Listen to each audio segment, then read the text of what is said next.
قل اعوذ برب الفلق۔ اے حبیب آپ فرمائیے میں پناہ لیتا ہوں صبح کے رب کی، من شر ما خلق، اس کی تمام مخلوق کے شر سے، ومن شر غاسق اذا وقب،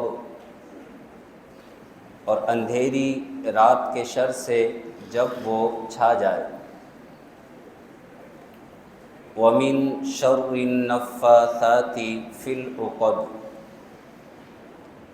اور گرہوں میں پھونکنے والیوں کے شر سے۔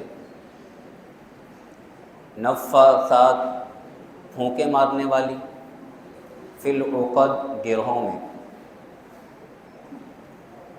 لبید بن عاصم یہودی، اس کی بیٹیوں نے جادو کے منتر پڑھ کے شیطانی معاملات کر کے ایک دھاگے پر 11 گرہیں لگائیں، اور ہر گرہ کے اوپر وہ پھونک مارتی تھی۔ جب جادوگر جادو کرتے ہیں تو بندش کے لیے، میاں بیوی کے درمیان لڑائی کے لیے، کسی کو بیمار کرنے کے لیے، وہ شیطانوں کے نام لے کر، شیاطین کو پکار کر، جن سے انہوں نے دوستی کی ہوتی ہے، گندے نام لے کر وہ گروہوں میں پھونکے مارتے ہیں، تو پھر وہ شیاطین اور شیطانی اثرات جس پر جادو کیا جاتا ہے اس پر ظاہر ہوتے ہیں، اور بندش کے معاملات ہو جاتے ہیں جب تک وہ گرہیں لگی رہتی ہیں۔ جب سورہ فلق سورہ ناس کی حضور علیہ الصلوۃ والسلام نے تلاوت فرمائی تو ان 11 آیات کے تلاوت کرتے ہی وہ 11 کی 11 گرہیں کھل گئیں، جادو کا اثر ختم ہو گیا۔ تو جس طرح شیاطین کا نام لے کر اور جادو کے منتر پڑھ کر پھونکے مارنے سے بندش کے معاملات ہوتے ہیں، اور یہ شیطانی معاملات ہیں، تو بالکل اسی طرح قرآن کی آیات پڑھ کر، اچھے وظائف پڑھ کر اور ذکر و اذکار کر کر پھونک مارنے سے اللہ تبارک و تعالیٰ کی پناہ حاصل ہو جاتی ہے، اور شیطان اور شیطانی اثرات سے حفاظت ہو جاتی ہے۔ مسلم شریف کے اندر پورا ایک چیپٹر باندھا گیا ہے، پورا ایک باب، باب الرقیتی، دم کرنے کا باب۔ رقیہ کہتے ہیں دم کرنا، بالمعوذتین، سورہ فلق اور سورہ ناس کے ساتھ، والنفس، اور پھونک مارنا۔ یہ پورا ایک چیپٹر ہے مسلم شریف میں۔ اس میں یہ حدیث ہے کہ حضور علیہ الصلوۃ والسلام کے گھر والوں میں سے جب کوئی بیمار ہوتا تو حضور علیہ الصلوۃ والسلام سورہ فلق سورہ ناس پڑھ کر اس پر دم فرمایا کرتے تھے، اس پر پھونک مارا کرتے تھے۔ تو ایک مسلمان وہ کبھی بھی شیاطین کی طرف نہیں جائے گا، وہ کبھی بھی برے اثرات کی طرف، کسی کو نقصان پہنچانے کی طرف نہیں جائے گا۔ ایک مسلمان ہمیشہ وہ رحمان کی رحمت کی طرف جائے گا، رحمان کی پناہ کی طرف جائے گا، اور اللہ تبارک و تعالیٰ کے کلام سے برکتیں حاصل کرتے ہوئے وہ ہر قسم کے شر کو اپنے آپ سے دور کر دے گا۔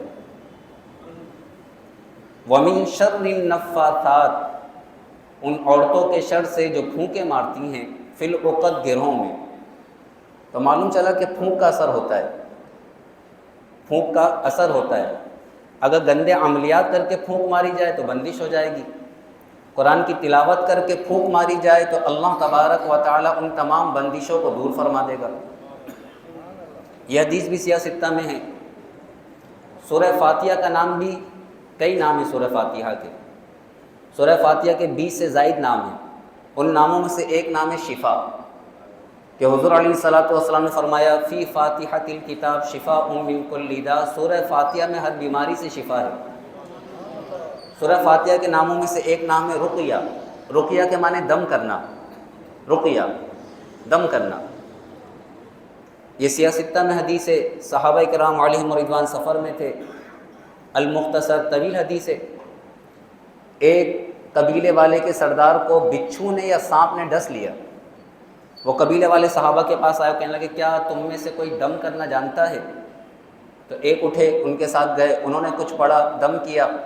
صحابہ فرماتے ہیں کہ جیسے ہی انہوں نے سانپ کے کانٹے یا بچھو کے کانٹے کی جگہ دم کیا, وہ سردار اس طرح تڑپ رہا تھا کہ جیسے بھی مر جائے گا, لیکن دم کرتے ہی وہ اس طرح بالکل صحیح اور تندرست ہو گیا جیسے اسے کوئی تکلیف ہی نہیں ہے, بالکل صحیح ہو کر کھڑا ہو گیا. تو انہوں نے خوش ہو کر بکریاں دیں. تو صحابہ نے بکریوں کو استعمال نہیں کیا. انہوں نے کہا کہ بھائی زمانے جاہلیت میں بھی لوگ اس طرح کے معاملات کرتے تھے, یہ بکریاں ہمارے لیے جائز ہیں کہ نہیں ہے, جب تک ہم رسول اللہ سے معلوم نہ کر لیں ہم ان کو استعمال نہیں کریں گے, نہ ان کا دودھ پئیں گے. حضور کی بارگاہ میں آئے تو حضور نے پوچھا تم نے کیا پڑھ کے دم کیا؟ انہوں نے عرض کیا رسول اللہ میں نے اور کچھ نہیں پڑھا, میں نے صرف سورہ فاتحہ کو پڑھ کے دم کیا تھا. تو حضور نے فرمایا تمہیں کس نے بتایا کہ یہ سورہ رقیہ ہے کہ اس کو پڑھ کر بیمار پر دم کیا جائے تو اللہ شفا عطا فرماتا ہے. لیکن وہ یقین کامل کے ساتھ, اور پھر پڑھنے والا بھی نیک متقی پرہیزگار ہو, اس کی تاثیر پر یقین رکھتا ہو, معنی کی گہرائی کو سمجھتا ہو, تو اللہ تبارک و تعالیٰ اس کی پھونک کے اندر شفا عطا فرماتا ہے. حقیقی شفا دینے والا کون ہے؟ اللہ. یہ سارے کے سارے اسباب ہیں جو اللہ نے خود رکھے ہیں. دواؤں میں تاثیر رکھی ہے, انجیکشن میں تاثیر رکھی ہے, گولیوں میں تاثیر رکھی ہے. اس سے بڑھ کر اللہ تبارک و تعالی نے اپنے کلام میں تاثیر رکھی. تو جس طرح یہ جادو کرنے والے شیاطین کے نام لے کر, گندے نام لے کر یہ بندشیں کرتے ہیں, گھروں میں پھونکے مارتے ہیں, اگر انسان سورہ فلق سورہ ناس کی تلاوت کو معمول بنا لے تو کوئی گندا اثر بھی اس کی ذات پر اثر نہیں کر سکتا, اس کی تاثیر ساری ختم ہو جائے گی. فرمایا وَمِن شَرِّ النَّفَّاثَاتِ فِي الْعُقَدِ, اور گرہوں میں پھونک مارنے والیوں کے شر سے میں رب کی پناہ لیتا ہوں. وَمِن شَرِّ حَاسِدٍ, اور حسد کرنے والے کے شر سے. سورہ فلق کی آخری آیت ہے, اور یہ آخری آیت در حقیقت سب سے جامع ہے. جادو کیوں کیا جاتا ہے؟ اندھیری رات میں جادو کے منتر کیوں پڑھے جاتے ہیں؟ گروہ میں پھونکیں کیوں ماری جاتی ہیں؟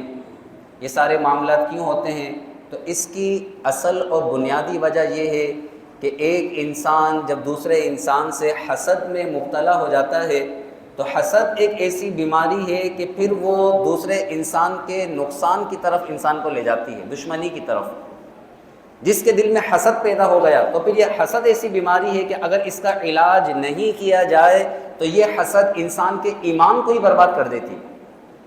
اس نے آخر میں فرمایا فیصلہ کن وَمِن شَرِّ حَاسِدٍ, اور حسد کرنے والے کے شر سے میں رب کی پناہ لیتا ہوں. اذا حسد, جب وہ حسد کرے, حسد کرنے والا جب حسد پر اتر آئے, جب وہ حسد کرنے لگے تو میں اس حسد کرنے والے کے شر سے اپنے رب کی پناہ لیتا ہوں. اللہ حاسدین کے حسد سے ہم سب کو محفوظ فرمائے. حسد ہے کیا؟ حسد کے معنی کیا ہے؟ قرآن میں حسد کی مذمت کی گئی ہے اور حسد کے بارے میں کئی آیات ہیں. یہ یہودیوں نے حضور علیہ الصلوۃ والسلام پر جادو کیوں کیا؟ جادو بھی کیا. ایک موقع پر یہودیوں نے زہر بھی دیا. کبھی زہر دے رہے ہیں, کبھی جادو کر رہے ہیں, کبھی کچھ کر رہے ہیں. ہر طرح سے یہودیوں نے نقصان پہنچانے کی کوشش کی, اور آج بھی وہ مسلمانوں کو نقصان پہنچانے کی سب سے زیادہ کوشش کرتے ہیں. مسلمانوں کے سب سے بڑے دشمن کون ہیں؟ قرآن نے خود فرمایا یہودی. سب سے بڑھ کر جو مسلمانوں کے دشمن ہیں وہ یہودی ہیں. یہ یہودی مسلمانوں سے دشمنی کرتے کیوں ہیں؟ تو قرآن نے واضح فرمایا ام یحسدون الناس علی ما آتاہم اللہ من فضلہ, کیا یہ لوگوں سے اس بات پر حسد کرتے ہیں کہ اللہ نے انہیں اپنے فضل سے نعمتیں عطا فرمائیں, اپنا حبیب نبی آخر الزماں انہیں عطا فرما دیا, قرآن انہیں عطا فرما دیا. تو یہودیوں کا سب سے بڑا حسد کیا تھا کہ نبوت تو ہم میں چلی آ رہی تھی, بنی اسرائیل میں. یہ نبی آخر الزماں جن کے انتظار میں ہم تھے, جو سب سے زیادہ فضیلت کے حامل ہیں, یہ نبی آخر الزماں ہمارے بجائے یہ عرب کے اندر کیوں تشریف لے آئے, بنی اسماعیل میں کیوں تشریف لے آئے؟ یہ حسد تھا ان کو. اور حسد کیسی بری بیماری ہے کہ اس حسد کی وجہ سے انہوں نے حضور علیہ الصلوۃ والسلام کو ماننے سے انکار کیا, قرآن کو ماننے سے انکار کیا, اور یہ مسلمانوں کے دشمن بن گئے. دشمنی کی جڑ کیا ہے؟ حسد. اس نے فرمایا گیا، اور یہ حسد ہی کی وجہ سے یہودیوں نے جادو کیا تھا. تو حضور علیہ الصلوۃ والسلام کو حکم دیا گیا، اے حبیب آپ اس طرح اپنے رب کی بارگاہ میں عرض کیجئے، وَمِن شَرِّ حَاسِدٍ إِذَا حَسَدَ، اور حسد کرنے والے کے شر سے میں رب کی پناہ لیتا ہوں جب وہ حسد کرنے والا حسد کرے. حضور علیہ الصلوۃ والسلام نے ارشاد فرمایا، کسی بندے کے دل میں حسد اور ایمان جمع نہیں ہو سکتا. اگر اس کے دل میں حسد ہے تو ایک وقت آئے گا ایمان نکل جائے گا، اور اگر اس کے دل میں ایمان ہے تو پھر حسد نہیں ہونا چاہیے، کیونکہ اگر حسد نے دل میں جگہ لی تو ایمان ضائع ہو جائے گا. آسمانوں میں جو سب سے پہلا گناہ ہوا، وہ گناہ کیا تھا؟ آسمانوں میں آج تک گناہ نہیں ہوا تھا، آسمانوں میں سب رب کے فرما بردار تھے. آسمانوں میں سب سے پہلا گناہ کیا ہوا کہ عزازیل نے حضرت آدم علیہ السلام سے حسد کیا. وہ حسد کیا تھا کہ انہیں خلیفہ کیوں بنایا گیا، حالانکہ میں عبادت گزار ہوں، مجھے کیوں خلافت نہیں دی گئی. نام تھا عزازیل، سب سے بڑھ کر عبادت کرنے والا. لیکن جب اس عزازیل نے حضرت آدم علیہ السلام سے حسد کیا اور کہنے لگا انا خیر من، میں ان سے زیادہ بہتر ہوں، مجھے خلافت ملنی چاہیے تھی، انہیں کیوں مل گئی. تو اس حسد کی وجہ سے اللہ تبارک و تعالی نے اسے ہمیشہ کے لیے مردود قرار دے دیا، ہمیشہ کے لیے مردود ہو گیا.